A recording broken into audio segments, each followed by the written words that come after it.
Moms. We all have them. We all love them for the most part, to both counts. And they are the biggest shaping force of each of our lives. Whether we have a good relationship or a bad relationship, moms really are the biggest influence in how we turn out in life. And so in honor of Mother's Day, I'm going to be ranking some of the most famous moms of all time. Remember to like and subscribe if you're into that sort of thing. And without further ado, let's get into the video. Starting off strong, we've got Mrs. Incredible. I don't feel like this is a hot take at all, but Miss Incredible literally hard carried both of the movies. I mean, in the first movie, she saves the entire family on the island. And then the second movie, she becomes a primary breadwinner and launches the full campaign to make superheroes legal again. So she also takes care of Jack, which is like parenting a terrorist. So, you know, we've got that. That being said, Mrs. Incredible is obviously an S tier as both a superhero and a mom. I mean, she literally does it all. Next up on the list, we've got Karen Wheeler from Stranger Things. Now, why does it take you 4 seasons to start? Because that's the thing, right? Is she kills a couple demo dogs, right? And she starts enforcing a curfew after 4 seasons. You know what I mean? Where it's like, all she did for the first 4 seasons is flirt with Billy, which I mean, fair. But like, everybody's like, oh, good, she's got a mama bear mentality. She keeps her family with us. She keeps them safe. Only really in season 5. The rest of it, she's like, oh, my kids went up to. It's weird that they're gone for the 40th time. You know what I mean? So it's like, you know, I really don't have a lot of respect for her, even if she did save their lives. One washing machine does not equate to 4 seasons of being like, where are my shits? I don't know where they are. So for that reason, I believe Karen Wheeler is a D tier mother. Next on the list, we've got Mother Teresa, which, okay, so this is kind of loaded. Right? Because there are a couple ways to look at Mother Teresa, and there are a couple things that have come out that don't look so good on Mother Teresa, right? Overall, though, I think the message of let's help the people suffering, spread love to others, and do all that, you know, I can't say I find much wrong with that. Now, there are a couple allegations that may or may not be true. What I'm going to do is just dock 1 point, just in case. There are a couple of questionable things, couple of questionable practices, but overall, I think the messages she was spreading were pretty good. So she's gonna go into A tier. Next up on the list is Marge Simpson, who, you know, everybody in the show is pretty dysfunctional, and I feel like she's the most normal, besides Lisa, actually. Like, as a mother, I mean, she protects Bart from getting murdered by Homer. And I also feel like she stands up for her kids quite a bit most of the time. I don't know, like, I feel like she's pretty average as a mother and a good character overall. She's a very loving wife. I don't know anybody who would stick with a Homer that long. She feels like the glue of the family. Like, she doesn't stick out in my mind as like the best mom of all time, but overall I would say that Marge is a voice of reason. Like, I feel like it's like that one episode where she keeps returning bags and like doing that, and then she like realizes that it's a mistake, it's immoral or whatever, and then she learns from it. Like, I feel like Marge makes a lot of mistakes but then learns from it. She's like the emotional heart of most episodes. So I would put Marge Simpson in A tier.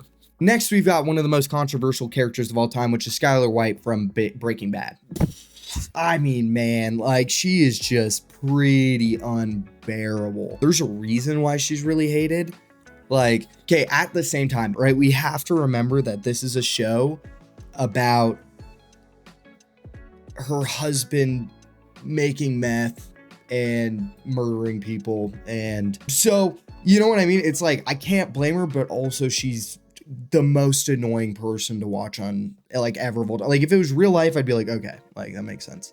But in the TV show, she's the worst. Just absolutely abysmal. Devil's advocate, do I get where she's coming from? Kind of. Yeah. But at the same time, she's horrible to watch. And so for that reason, F tier. Next up, we've got Batman's mom, who is dead. Moving on. Next up is going to be Kate McAllister from Home Alone. And honestly, Kay, here's the thing, right? A lot of character growth from the start of the movie to the end of the movie. Kevin is definitely a brat, so we can understand why she's a little bit annoyed with him at the start of the movie. That being said, how do you forget your child twice? There are like 4 movies. I know the kid switches after the second one. I've only seen the first 2, So I know the kid switches, but like, how do you lose your child twice? And also, how do you let your child be around Donald Trump for any amount of time? For that reason, I'm going to have to dock 2 points anyway. So she's going to be a B tier, but I do think she's very sweet, very sweet. Like, she spent a lot of time trying to get back to that little brat. John Candy, I mean, he carries that. Next up is Miss George from Mean Girls. And, you know, Miss George from Mean Girls is on paper a terrible mom. Like, arguably one of the worst. Enables terrible behavior, just all around. I think that's really it. Letting her kids drink alcohol in the house, to buying breast implants. I'm like, she does enable a lot of questionable behavior. That being said, I mean, she definitely loves her child, and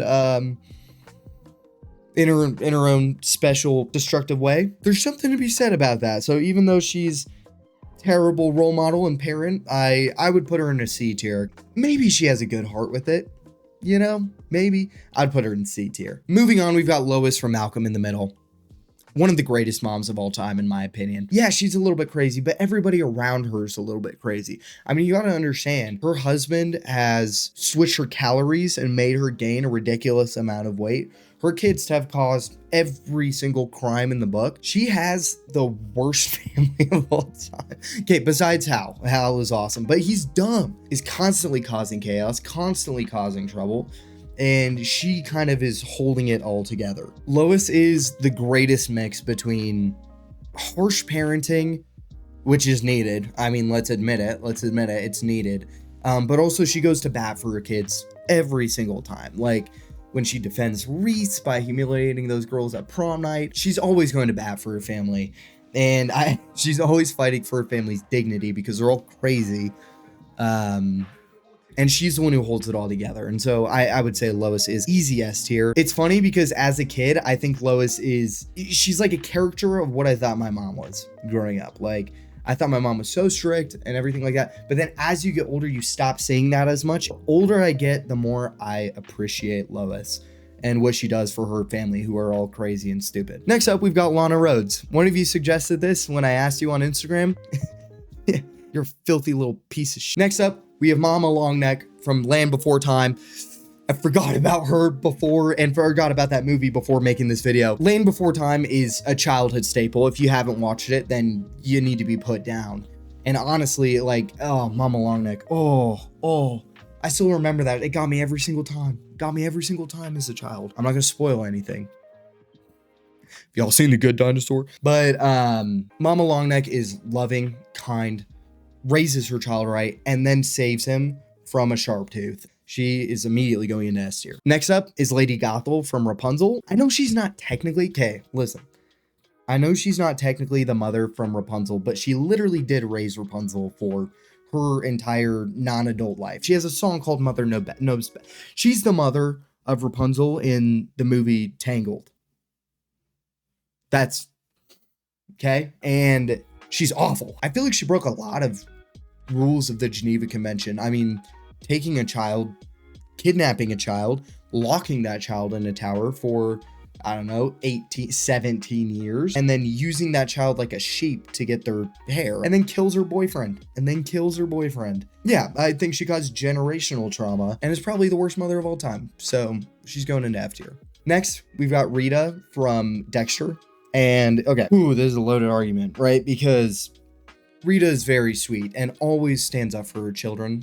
For the most, okay, that's a strong statement though, because she doesn't always stand up for her children, right? She's been put in a lot of really bad situations though. So it's like, you know, she doesn't always keep her children in the safest spots, but also she's been dealt a really rough hand, you know? So like, I don't know. I feel like she goes to bat for her kids as much as she possibly can or could.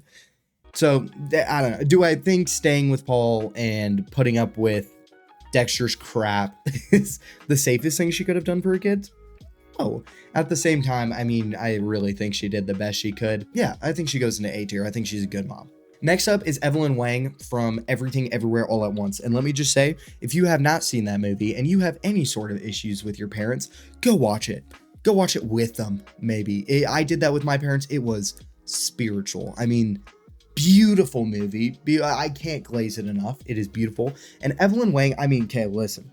From the start of the movie to the end of the movie, there has been a change. And that is what I think is the most beautiful thing about that movie is Evelyn starts off as a mom who's trying to keep it all together and trying to do, trying to make her daughter do all this stuff and like trying to do what's right, trying to do what she was taught. Evelyn is really trying with her daughter. She just really does not know how. The movie does such a good job exploring that relationship. But by the end of the movie, she has made the compromises, the mental compromises needed to love her daughter. And it's not perfect by any means. It's not perfect at all. But she has changed and grown.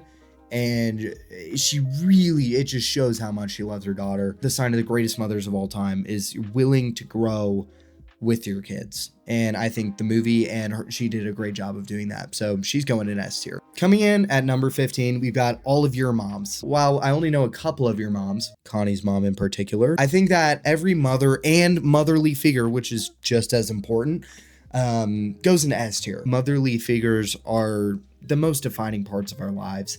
And so go out to all the moms and mom figures in your lives and give them so much love this Mother's Day. So shout out to all moms and shout out to all the stand-in moms out there and motherly figures, for raising us right. So that being said, at number 16, we're going to be ranking my mom, and my mom is my mom, who I'm so grateful for. Thank you, Mom. I love you. She's the most amazing and inspiring person in my life, genuinely. And I would not be the person I am today without her, for better and for worse. Thank you for watching. I'll catch you in another video, and hang around. I'll see you in the next one.